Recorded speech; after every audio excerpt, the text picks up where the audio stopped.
Bonjour à tous et ravi de vous retrouver pour les Zimmer Interviews. Aujourd'hui, on accueille Claudia Sanfilippo-Wissler qui va nous Bonjour. parler de sa douance.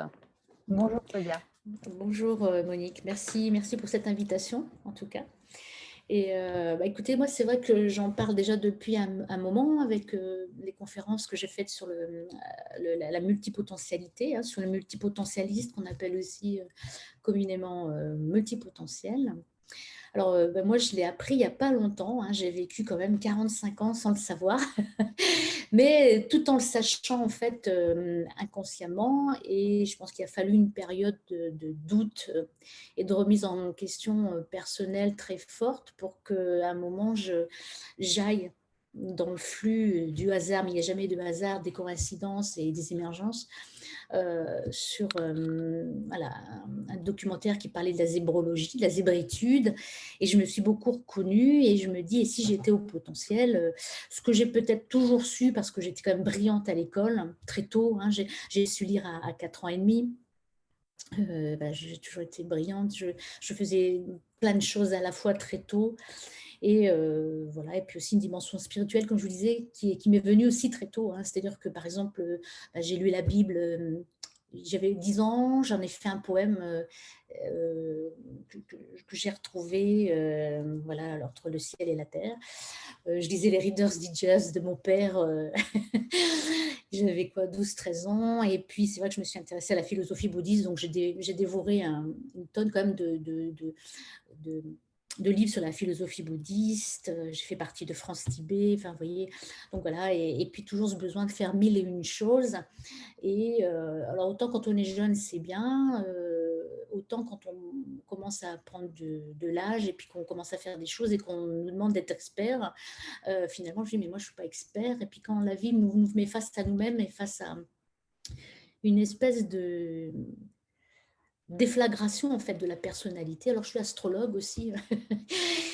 Dans toutes mes facettes de multipotentiel, je suis aussi astrologue depuis très jeune en fait, hein, parce que j'ai fait mes études d'astrologie en parallèle de mes études de droit, en bon multipotentiel en fait. Et ça a été vraiment ma thérapie. C'est aussi c'est un outil que j'utilise encore beaucoup en fait aujourd'hui, et j'ai pris conscience que cette déflagration a fait un sens à 45 ans. Et c'est là que, à un moment, je me suis dit peut-être qu'en lisant sur la zébritude et les hauts potentiels sur la douance, je me dis certainement je le suis, et que peut-être d'accepter le fait que je ne suis pas une spécialiste, et que le fait de vouloir systématiquement m'informer, me former et de faire plusieurs choses à la fois, c'était peut-être ma façon d'être. Et ça, j'ai eu beaucoup de mal à l'accepter. Ouais, il a fallu attendre quand même 45 ans, et à me poser souvent des questions, à me sentir pas normale. Bon, d'ailleurs, je me suis jamais sentie normale. D'ailleurs, toujours en décalage. C'est très dur. Je le dis d'ailleurs dans ma conférence.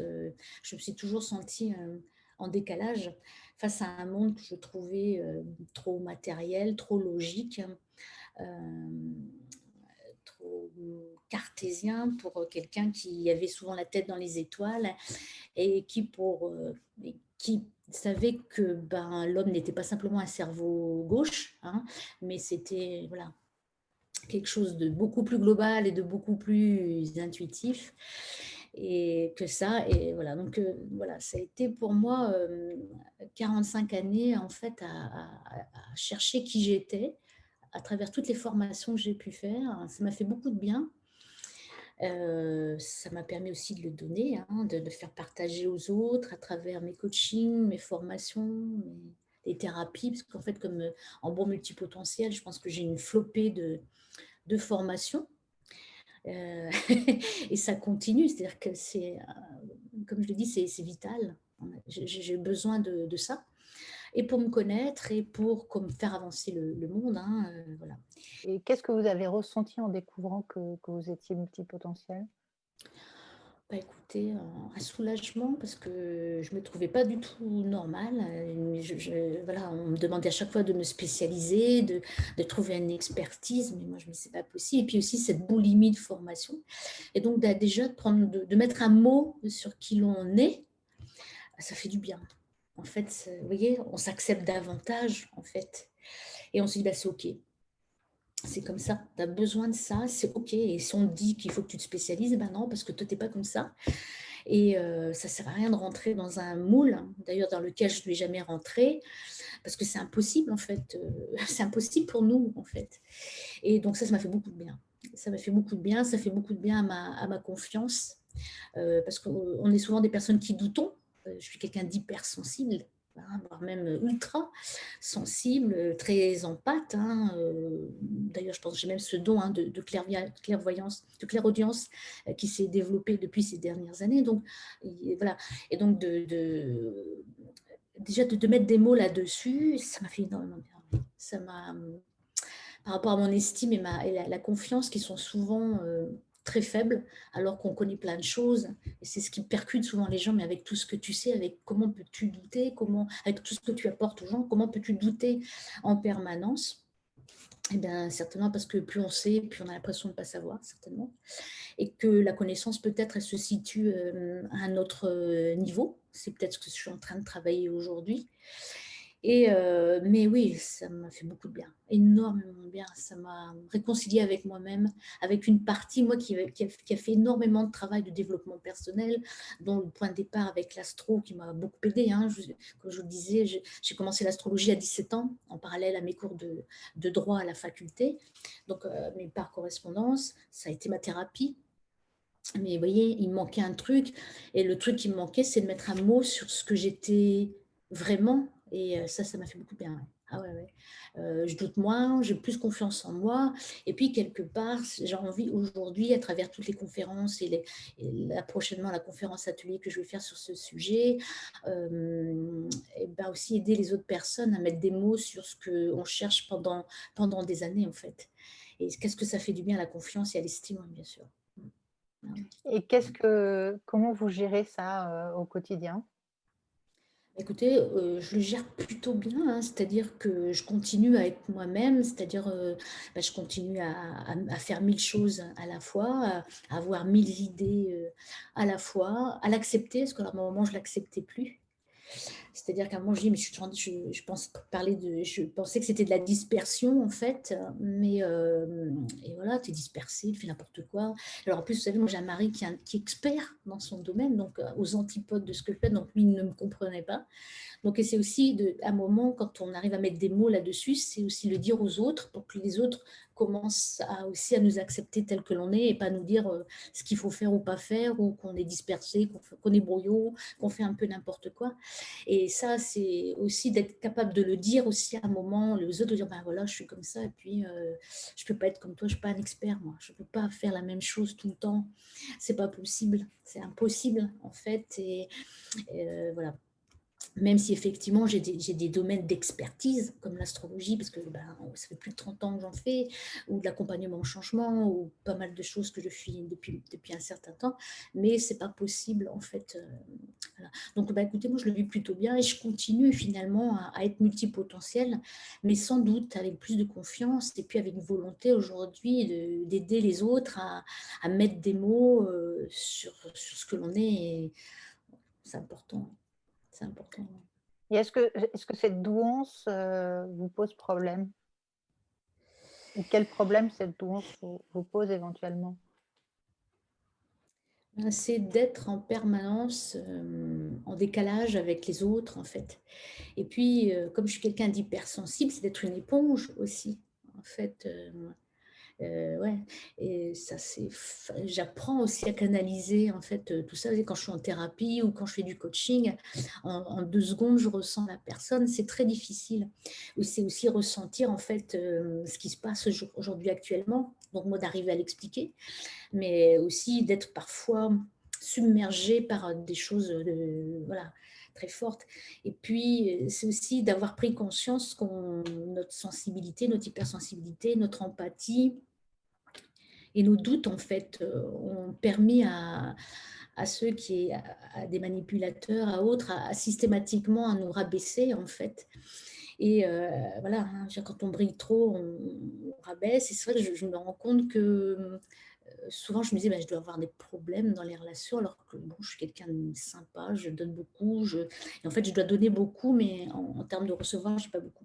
Donc, ce décalage-là, il est difficile à vivre. Ouais. C'est-à-dire que quand vous êtes né avec une sensibilité comme la mienne, c'est difficile de vivre dans le monde d'aujourd'hui, même s'il a beaucoup grandi. Vous savez, moi, quand j'ai commencé à... Moi, je travaillais dans un très grand cabinet conseil à un moment, et puis à un moment, je me suis dit... alors, c'était pour montrer à mes parents que j'avais réussi. C'était bien et que astrologue, ils se demandaient ce que ça pouvait faire. Et, et à un moment, je me suis dit, à 33 ans, c'est marrant de dire, bon, ben, en fait, bon, c'est bien, maintenant, tu as montré ce que... c'est bien, tu as montré aux autres que tu étais capable, voilà, tu arrives dans un grand cabinet, gagner beaucoup d'argent, faire beaucoup de choses. Et puis finalement, ben, c'est pas ça, en fait. Claudia, c'est pas ça. Et donc, ça doit avoir pris le risque, il y a maintenant 18 ans de ça, de partir de quelque chose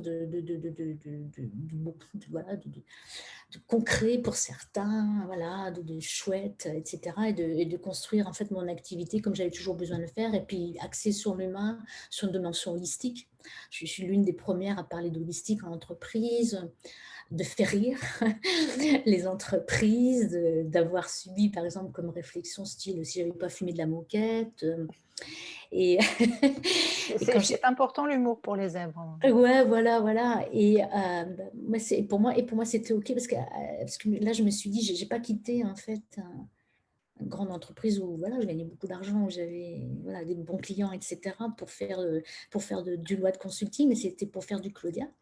Et donc, même le coaching où j'avais été formée, toutes les formations que j'avais faites, à un moment, je dis, il faut que j'en fasse quelque chose. Donc, j'ai créé le coaching recollection. Tout ce qui est ma façon de voir, c'est-à-dire une façon globale de voir les choses. Donc, corps, âme, esprit. Et c'est vrai qu'aujourd'hui, ben, c'est super. J'ai vu que les choses ont beaucoup évolué, c'est tant mieux. Si j'ai pu contribuer, c'est super. Mais quand j'ai commencé à l'époque avec mon coaching reconnexion corps, âme, esprit dans les entreprises, ça faisait beaucoup rigoler. Mais j'étais OK avec ça. Mais en même temps, ce décalage est parfois pesant. Ouais. Et ouais. Mais c'est OK. Et puis aussi de subir l'agressivité permanente des gens ou les critiques violentes de certaines personnes alors qu'on est hypersensible. Hein, c'est nous détruire. On prend ça comme un... Enfin, moi, personnellement, en tout cas, je prends ça comme des coups de poignard très forts. Et j'ai eu parfois des moments où j'ai mis beaucoup de temps à me remettre. Ouais. La violence de certaines personnes dans la noirceur dans laquelle elles sont, c'est très difficile. Et c'est vrai que, comme le disait si bien Marianne Williamson, c'est de notre brillance qu'on a peur. Hein, et c'est surtout les autres ont certainement aussi peur de notre brillance. Ouais. Si vous aviez j'aime bien cette question, si vous aviez un conseil à donner aux personnes qui nous regardent et qui sont zèbres, ça serait quoi? Et ben, de continuer à être ce qu'elles sont et voilà, d'en faire vraiment une force en fait, une force en valorisant en fait hein, les qualités qui sont les nôtres, l'hypersensibilité, l'empathie, la vision globale, d'en faire vraiment des éléments de force en les travaillant et surtout en travaillant énormément sur soi, plus on se connaît. Déjà le fait déjà de mettre un mot là-dessus, ça nous fait énormément de bien.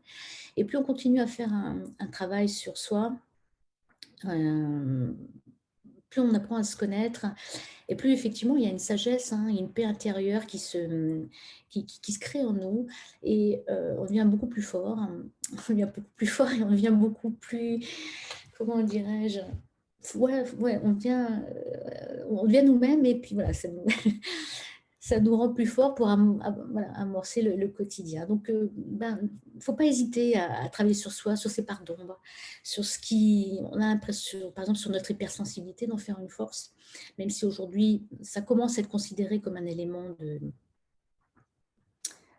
indispensable hein, dans le monde de l'entreprise, mais pas toujours, parce qu'il y a quand même le mot hyper, hein, et donc quand on est dans le trop, il y a toujours un trop qui peut être gênant et pour soi et pour l'autre. Et puis, c'est d'apprendre à mettre des barrières. Vous voyez, je pense que ce qui est important pour nous, c'est d'apprendre à mettre des barrières sur ce que les autres peuvent nous dire ou peuvent interpréter de nous parce que ça leur appartient. Et c'est ce que je dis à chaque zèbre, à chaque personne qui vient me voir. Eh ben, voilà, ce que la personne te dit ou pense, ça la regarde qu'elle, pas toi, tout simplement. Et c'est vraiment d'apprendre à mettre, vous savez, cette distance indispensable à l'autre, à ses propos, à son interprétation, à sa vision qu'il a de vous, parce que généralement, la vision qu'il a de vous, c'est certainement la vision qu'il ne veut pas voir en lui, pardon, qu'il ne veut pas voir en lui. Et je pense que nous, on a besoin de cette protection et apprendre à se protéger de façon, je dirais, paisible, hein, en douceur. La douceur est une force féminine. Et ça aussi, nous, femmes, qui sommes HP ou ZEB ou ce que vous voulez, on a besoin de redécouvrir et mettre en exergue en fait toutes ces valeurs qui font qu'on est ce qu'on est. Et la douceur, la sensibilité, ce sont nos plus grandes qualités. Ce sont nos armes, parce que j'aime pas ce mot-là, parce que la vie n'est pas une lutte, bien au contraire, pour aller en fait dans la vie. Et c'est pas en se battant qu'on obtiendra les choses, mais voilà, en intégrant comme à part entière, hein, comme une qualité en part entière, notre douceur, notre sensibilité, ou notre hypersensibilité, ou ultrasensibilité, ou notre hyper-empathie. Hyper-empathie. Et ça, c'est une vraie... Et ça, c'est une belle barrière, entre guillemets, parce que là non plus, j'aime pas ce mot-là, mais je l'ai là, je n'ai pas, j'ai pas d'autre là pour l'instant. Voilà. Oui, merci, merci Claudia pour ce superbe témoignage. Est-ce que Merci à toi. vous auriez un mot pour conclure? Eh ben, en fait, moi, j'aimais bien, en fait, je voulais reprendre, en fait, comment ça s'appelle, un adage d'Anaïs Nin, que j'aime beaucoup, hein, pour lequel comme je vous disais, je lis beaucoup. Voilà, si je n'avais pas créé mon propre monde, je serais probablement morte dans celui des autres. Et ça me parle beaucoup. J'avais vraiment envie de vous le dire aujourd'hui. Je l'avais noté. Je me dis c'est indispensable pour nous qui sommes nés dans un monde aujourd'hui, voilà, pour lequel on n'était pas adapté, mais qu'on est en train de façonner parce qu'on fait partie du monde du futur. On est né pour créer ce monde du futur. Et voilà, c'est certainement ce mot de la fin à méditer. Superbe, superbe. Merci beaucoup Claudia. Ça a été un vrai Merci, plaisir de faire cette interview avec vous. merci à vous, vraiment. Et, bah, peut-être à bientôt alors. À bientôt, je l'espère. Merci beaucoup, Au Monique. revoir. Au revoir, merci.